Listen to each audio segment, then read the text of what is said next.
on, and then we're ready to go. So thank you for joining us. This is the third part in our Worcestershire Treasures series. First one was Worcestershire Treasures, and then we've had Worcestershire Treasures Part 1, Worcestershire Treasures Part 2, with a third part in a couple of weeks' time. We also had Finds of the Month that Ian shared with us last week as well. I said just wait for a moment just to see, as it's just 1 o'clock, if anybody else wants to log on and join us. I said my name's Paul Hudson. I work for Worcestershire Archive and Archaeology Service as Learning and Outreach Manager. And I've given talks about Worcestershire treasures based on the blog, which I'll mention in a moment, a number of times. It's always exciting to explain about some of the great things that we have within our collections.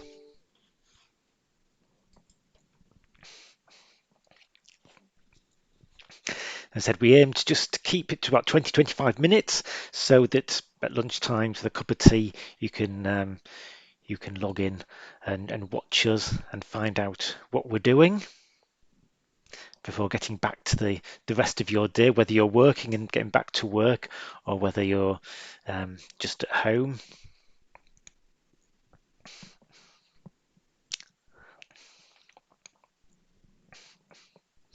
Right, well, make a start, and just a reminder that you can also either log in yourself or people can log in later on and have a look at the talk a little bit later.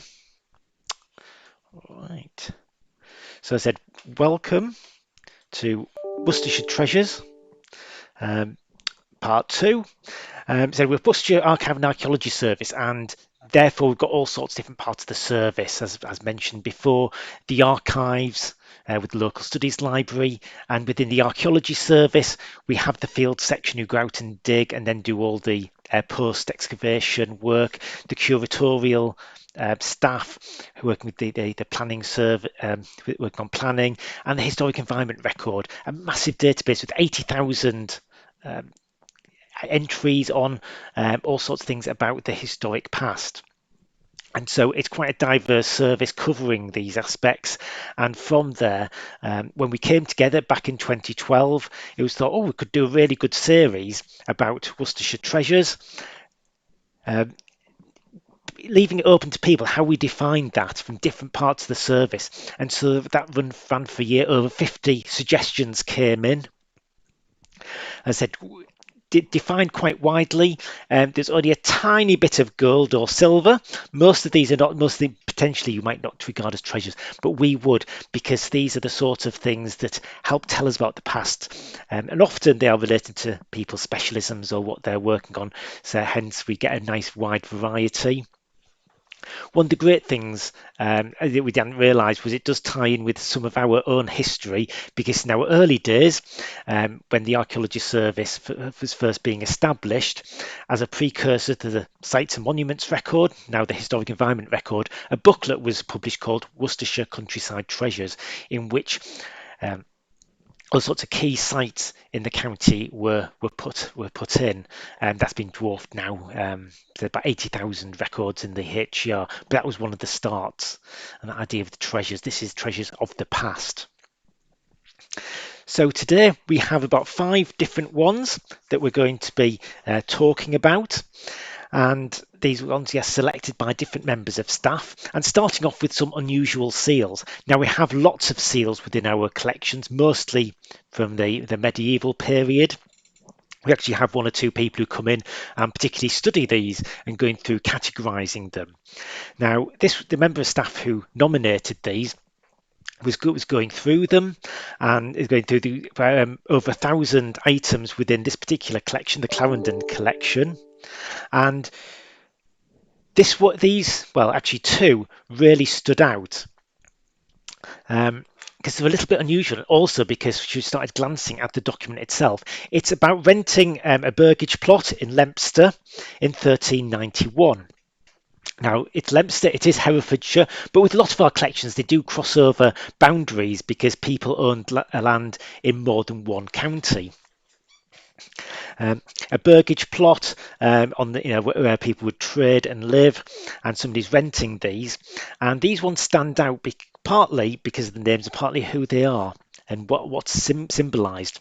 The one on the left, it's a man looking at as if he's kneeling in prayer, and he's got a cowl, sort of a hood on his back, and his name is Thomas Prestos, or Thomas Priest. Was he a priest? He's one sort of renting it out.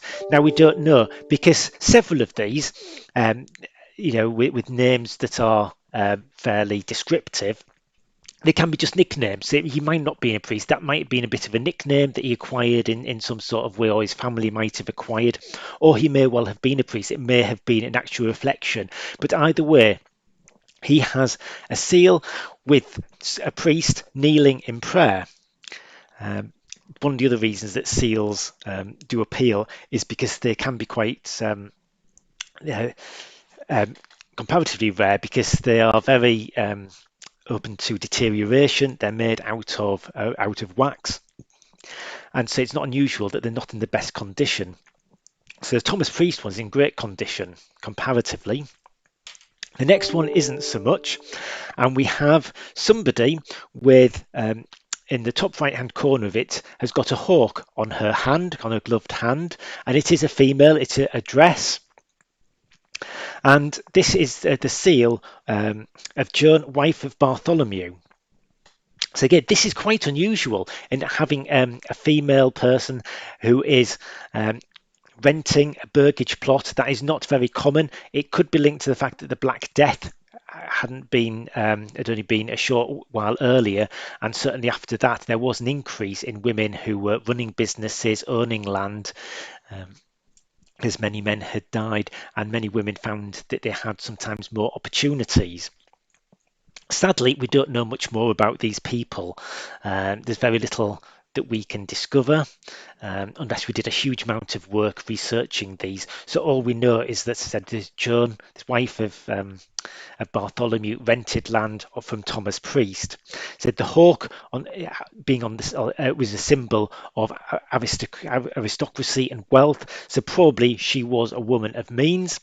Certainly the fact that she was in a position to rent a burgage plot would indicate that as well. So I said other seals are fairly straightforward, and you see some of the same symbols come up again and again. But it was just that moment of coming across, and then we don't have time to look too much at the documents as we go through, but those things just stood out, and that was why that was nominated by one of our archive staff as their treasure. Moving on to another one, we have LiDAR.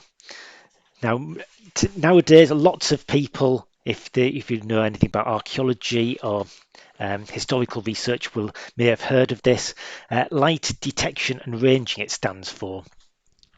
And LiDAR has come in probably about 10-15 years ago, and it's a way of doing aerial photography and stripping away the trees. Now, of course, we can't aerial photographs are a fantastic resource, and lots of people use them.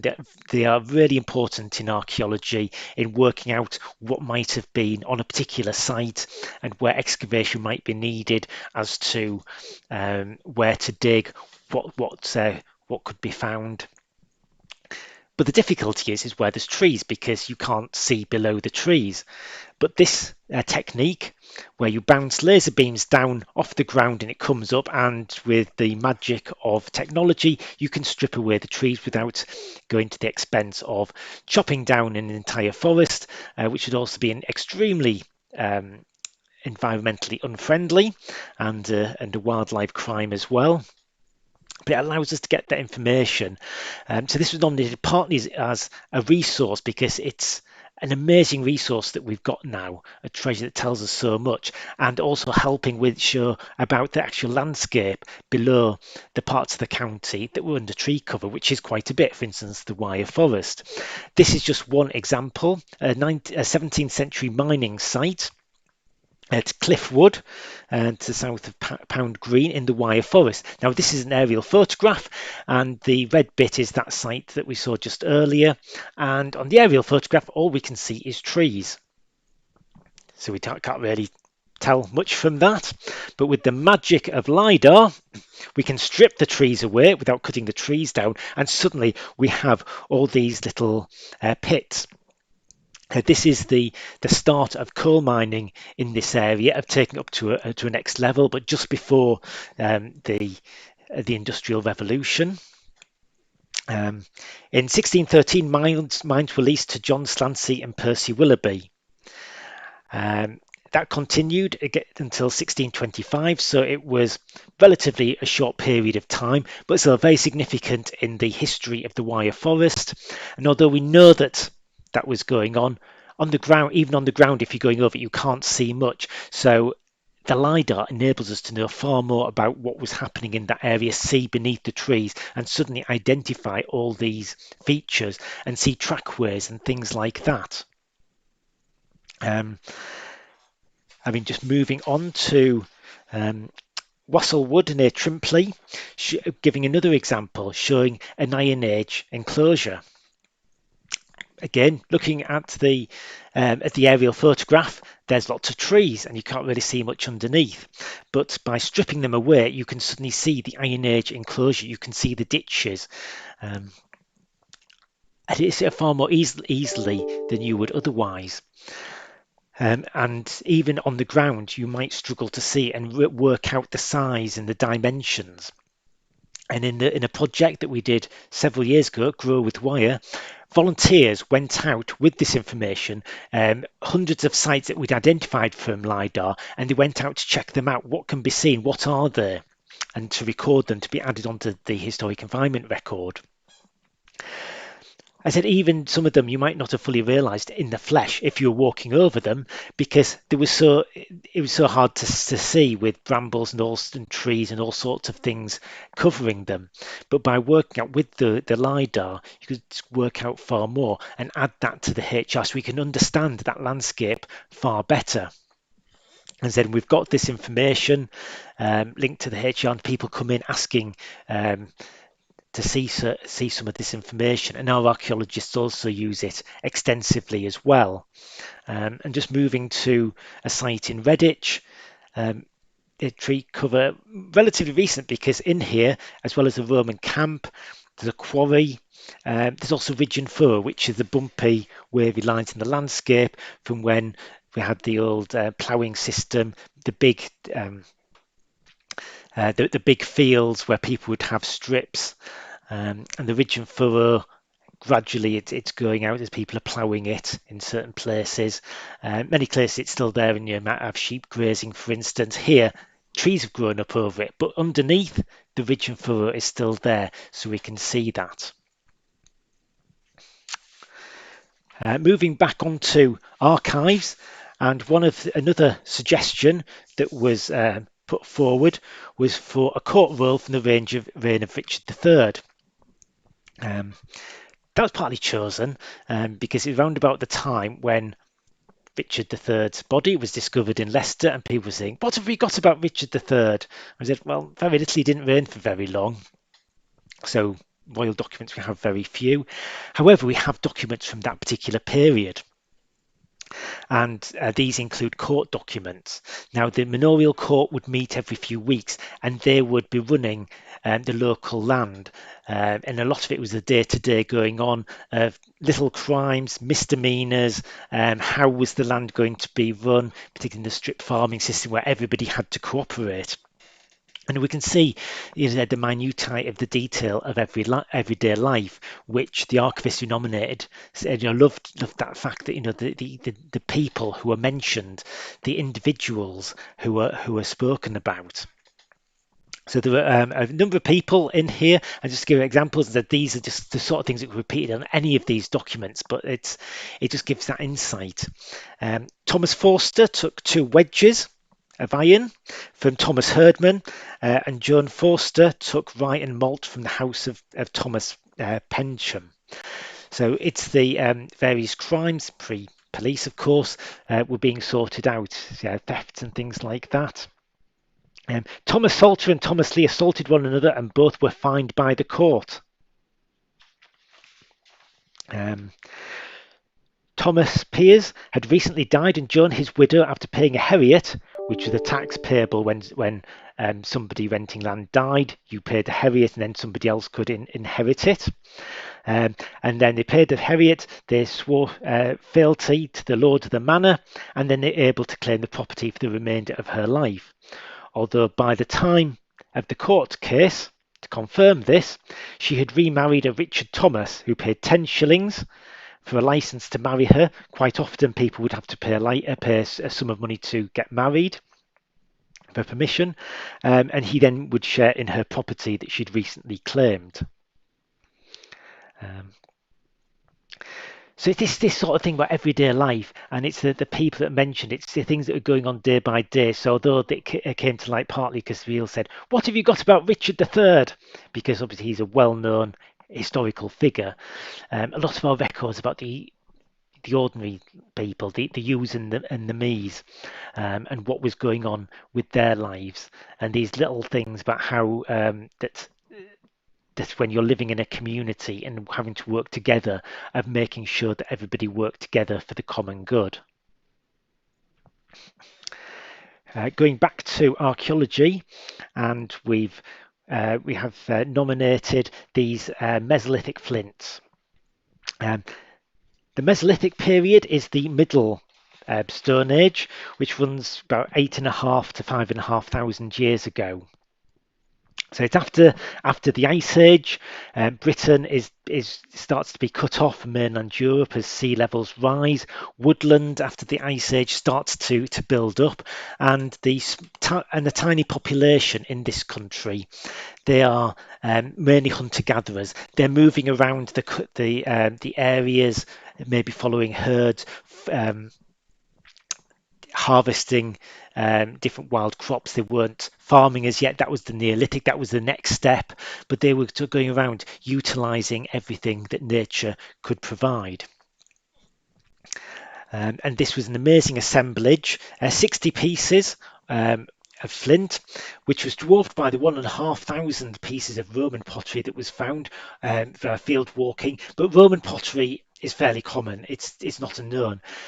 Mesolithic remains are tantalizingly few. The smaller population, there isn't that much. There were a lot of stuff that they had was organic and would disappear. Now, these were gathered from field walking by the Worcestershire Young Archaeologists Club. We support the club in terms of we encourage it. Various members of staff, such as myself, have been leaders in a voluntary capacity outside of work. And they were field walking this site because an aerial photograph showed that there could be various features. And so one way of seeing what might be there is field walking a ploughed field, picking up in and recording in which square things were found, and so you can work out where things are and what type of things. They had lots of Roman pottery, but also there are lots of 60 pieces of Mesolithic flint. And I said this tantalizing glimpse, and there's one piece in close up. Most of these are not finished items. They're either the cores from which they are taking the flints from, or they're kind of the wastage bits as well. So they'd be using these microliths, and they'd be using loads of these, which would eventually get broken, and you'd need more. They'd use it hunting, fishing, just the everyday. The tools, people call it the kind of the Swiss Army knife of the prehistoric. So these are just almost like the waste of things thrown away at this site. Apart from that, there's very little found. As I said, you're not going to. Most of the stuff that they have would be organic. It's not going to remain. It's going to deteriorate, disintegrate. There's not many of them as well. They're not building stone houses or anything like that. They may just stay for a few days. They may just stay for a few weeks. Very little is going to remain. So you're just getting these little glimpses. And it's sort of things that quite a few archaeologists love, because showing that technology, the ingenuity of people in the past making these tools, which they're crucial everyday tools. And here's a drawing by one of our archaeological illustrators who are very skilled at drawing and bringing out the different sides of a flint, and giving that impression as well as photographing them. And this is a reconstruction drawing by one of our archaeological illustrators, Steve Rigby. Based on some of this evidence, it was commissioned by the Young Archaeologists Club to go with the report into the field work. It said probably it would have been tents made from animal skins, because most of those would have long since gone and deteriorated. A lot of the other things would be sort of wooden. I said, oh, you use animal skins or other things like that. And said they're not going to survive. So these are just these tantalizing little clues that we can get.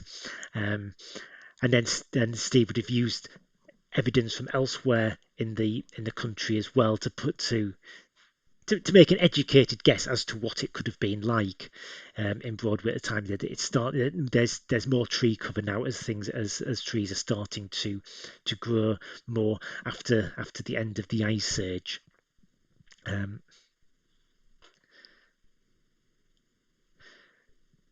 So lovely little, flints there, which Zed was nominated by one of our finds archaeologists who loves flints. And then finally, one that I suggested, which is the quarter sessions. These are official documentary resources. Quarter sessions are a sort of a form of an early county council, because they'd look after a lot of the county issues in terms of highways, roads, bridges, any disputes between parishes. If people want to build railways or roads or canals, they'd have to go to the quarter sessions for permission. And it was also a court for kind of middling type of crimes. So you're not going to get things with a death penalty, and you're not going to get the really minor ones, but things in between. Justices of the peace would oversee these with the help of juries. They'd meet 4 times a year, hence the name. And you get in the records the witness statements and the charges, and then an order book showing what happened. For quite a few years, these have been indexed, and so we have volumes of those, and I use them if I need to give talks, sometimes for picking things out, because they are indexed by place, so I can pick out some stories to do with a particular place by name. So there are hundreds, if not thousands, of names within there. People who are accused, witnesses, constables, people applying for licenses, but also by subject as well. And so it was when I was glancing through there once that I came across theft of, and then it listed lots of different things that people had been accused of stealing, some of which reflect the area. So in Redditch, there's lots of people accused of stealing needles, for instance. And what really caught my attention was it said theft of acorns. I thought, really? Maybe we've got this wrong. Maybe it's something else and I'm misinterpreting it. It can't be acorns. You're not going to take somebody to court for stealing acorns. So I went and had a look. And we have the document. And yes, there were 3 women who were accused of stealing acorns. Anne Williams, Mary Priddy and Anne Collins in April 1802 in the Easter quarter sessions. And this is Anne Williams' statement. She can't write, neither can the other 2 women, and so she writes a cross instead of her name. Somebody else writes it, and she admits that she stole acorns from the land of Sir John Packington of Westwood Park. John Wainwright, a servant, witnessed it, and all 3 women admitted that they had taken these acorns, which seems a bizarre thing to go to court. But I mean, maybe the Sir John Packington is like, well, they're my acorns, it's my land, I'm going to prosecute. So all 3 were taken to court. But looking at the order book, I just had a glance to see what else I could find out about this story. And although all of them pleaded guilty, they were actually discharged. Why? Was it a case of there was a loophole? You could actually take a certain amount of acorns. I mean, possibly it was for pigs. That's the probably reason, although there could be other reasons for that. Was it that whoever was the magistrate and or the jury thought, we're not prosecuting, or we're not finding somebody stealing acorns, come on. I'm not quite sure. Sadly, the Bellows Worcester Journal and the Worcester Herald in the newspaper don't have anything about this case, see whether they say anything. But I'm just intrigued, this whole thing about people taken to court for stealing acorns. But this is just one story. But there's thousands and thousands of others within here. As I said, and the fact that volunteers have helped us index means that you can gives you ways into these, whether you're doing family history or your ancestors mentioned, by place, doing local history, or just looking at the different topics and subjects about why people came before those quarter sessions. And I've used so many stories when giving talks and things about it. I had to nominate that as one of the Worcestershire treasures, that these fantastic sources of stories. So thank you very much for joining. I'm glad that you could join us. I said this should be uploaded again to YouTube after this talk. If anybody else wants to have a look, you can let them know. Thanks, Ruth, for your comment about seeing those young archaeologists. Yes, we like encouraging those, and it's great when we have opportunities to get out and about and doing those. Sadly, we don't have. It's very difficult to get involved in archaeological projects, but this was a fantastic opportunity to get young people actually having a go and contributing to some fantastic discoveries. As I said, next week we will be going to talk about historical research, particularly if you're part of a group, might be thinking of doing a project. How can we help you and support you in that? And then the week after, we'll give a talk about Worcestershire Treasures Part 3. There are more treasures that we can share with you from that series that we did. In the meantime, the original archive area is open again, and the Historic Environment Record Desk. You do need to book in advance, so please get in touch if you'd like to come back and use us. But also you were able to contact us via our website. We're still answering online inquiries as well.